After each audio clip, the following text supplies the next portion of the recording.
from all around Geelong. I'm here to tell you how football is strong. Good morning and welcome to the GDFL Netball Show for round 11. Joining me on the show today we have Donna Francesse from the Handley Netball Club. Welcome, Donna. Yes, welcome, Fee. Very funny. And Amanda Handley from Goldpost Hill Netball Club. Welcome, Amanda. Good morning, girls. Good morning. Just going to have a quick look at round 10 results and have a chat about a few of the things that are going on within the clubs. Firstly, Inverleigh 63 defeated Geelong West 25. No surprises, I don't think there, Fee. Yeah. Look, I guess the one good thing, Sarah Naylor was back for us. Probably a little bit hesitant out in the court. Obviously, first game back after having a few weeks off with that concussion. And yeah, so a few things.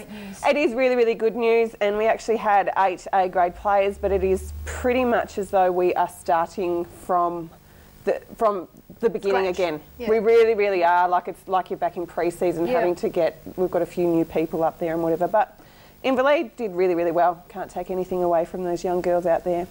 The next one, a closey. Anarchy 45 defeated East Geelong 42. Donna. Very close game. We were behind all match, and I was not there Saturday because I had work commitments. But talking to the girls Saturday night, they were behind all game and brought it home in the last quarter. Apparently, it was very, very tight all through it. We were down by 11 goals or something in the third quarter, and they sort of came back towards the end, down by 8 or something, and then they ended up winning by 4. So apparently they became disciplined. That's what I was told. Very undisciplined in the first 3 quarters. Good on them.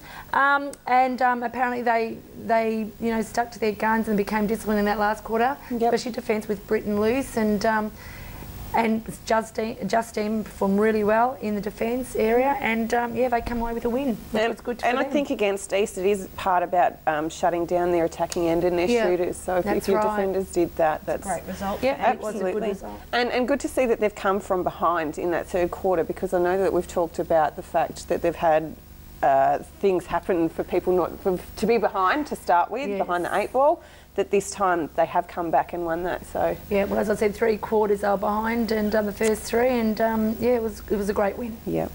The next game, clash of the top of the tables. Winchelsea 85 defeated Bellpost Hill 58. Surprise. Amanda, didn't think it would be so much, Amanda. Yeah, I guess a few questions. Who played for Winch? Okay, so Kath not played. We've got some footage on the tally here.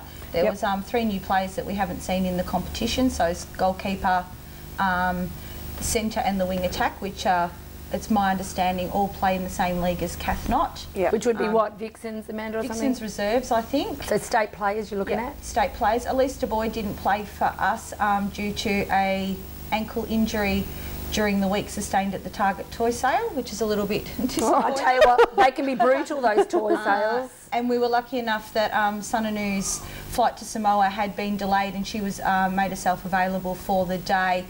Look, Elise Boy is not a 30-goal difference in that team, and I just think if Winch are the benchmark, no one's going to net near them. Well, I'm just wondering, this is the first game for these girls who have come in just against Hill. I think probably brought in because they were playing you, Amanda, Bellpost. I mean, you know, you're hard to beat at the best of times. You beat Winch. I mean, you beat Werribee Centrals.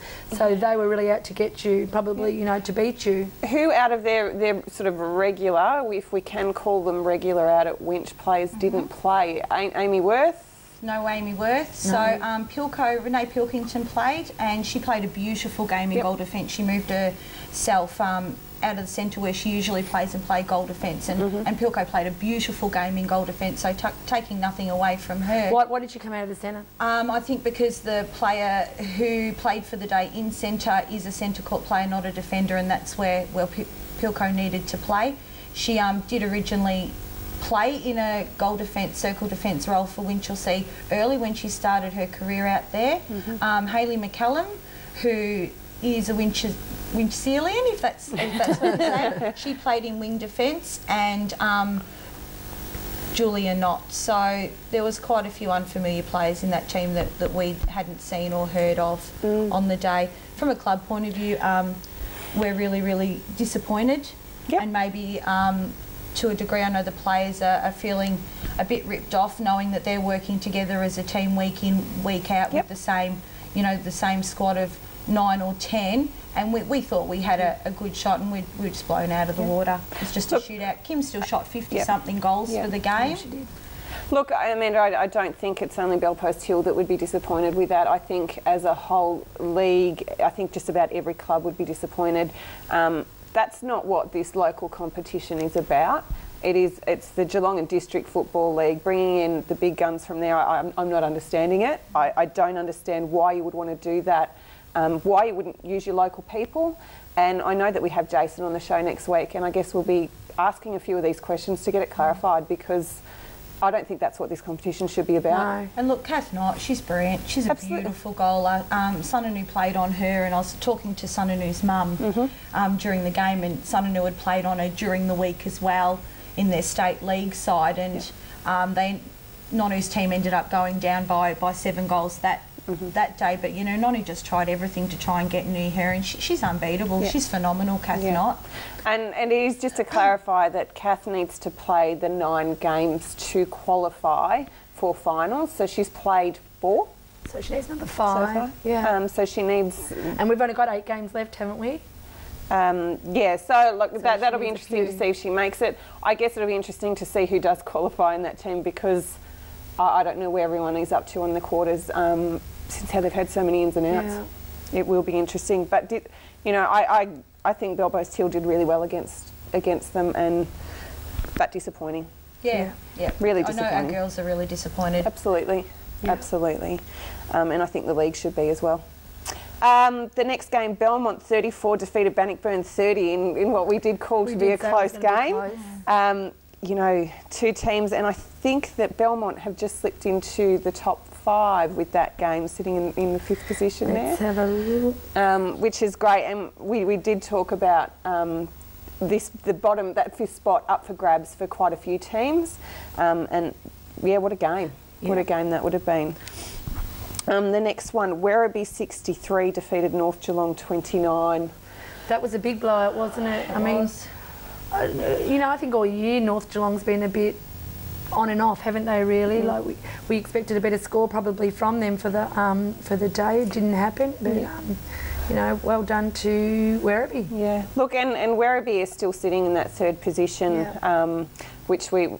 4th position, sorry. East Geelong is still up above them, which would be unfamiliar territory for them. They've either been in 1st or 2nd. No, Werribee are 3rd, East Geelong are 4th. They've gone up to 3rd now after East. Bannockburn dropped back to 7th.